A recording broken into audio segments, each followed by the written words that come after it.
My name's McGuire. I am the chair of Yaraguia Enterprises Incorporated, and I'm a mangata balarong nyunga. My name's Anne Smith. I work for Greening Australia. I'm one of the business unit leaders.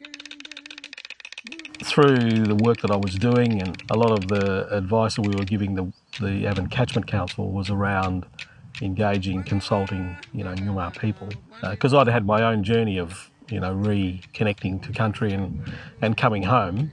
And so I applied through the Indigenous Land Corporation for a number of properties. It was at that point that I'd started to consider a farm as opposed to other properties, other types of properties. So the idea of getting a farm and then, considering the whole idea of healing country and through revegetation and rehabilitation was where I'd started to go with my thinking.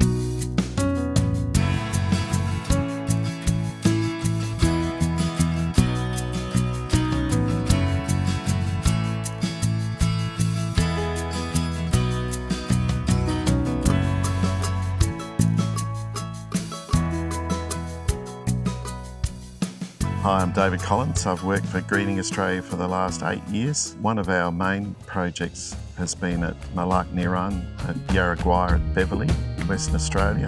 Part of the 20 Million Trees project, we've planted over 300 hectares on that property now for various projects. So we've got trees that are 8 years old right up until ones that we've planted this year. So we've used a range of establishment methods, including direct seeding and planting tube stock. Also some small sites that are very rocky and inaccessible use clay balling to distribute seed and establish plants, and some of them will provide even bush tucker or seed production.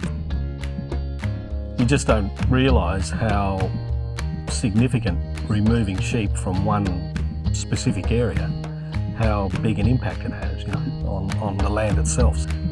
We're seeing plants that probably haven't grown here for 100 years or more. The first time that I really started to think about it was when Anne made the statement that what will be great is when some of these species that are in the soil that have been here forever, but because of the sheep and because of the grazing and the cropping and the machinery and everything else and the erosion, may not have had a chance to establish. If there's overgrazing, you lose species.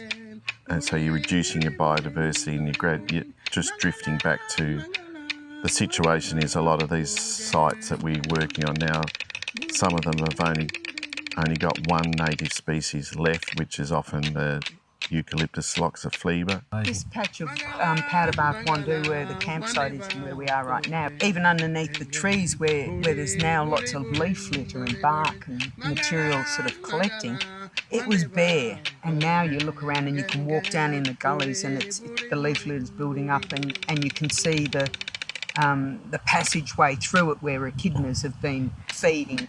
It is the meshing of the healing of country and the science coming out and seeing those two meshing together and actually witnessing the country healing itself with a little bit of help from us. It's a privilege. It's an astounding thing to witness. The first year that we actually physically took possession and came out here, my brothers and I found significant heritage sites that were sacred sites. We found a burial site, we found a significant ochre site, we found lots of marker trees and marker rocks. And these things don't exist on every property. Oral has always indicated how culturally significant this property is to his family and the Noongar people. We can certainly see there's some very interesting rock formations. It's quite high elevation, so you can get very good panoramic views from the whole, looking up and down the Avon Valley. Our vision's been, our Yaraguia vision has been to plant 1 million trees here. The fact that we're halfway there also indicates how big, the task has been.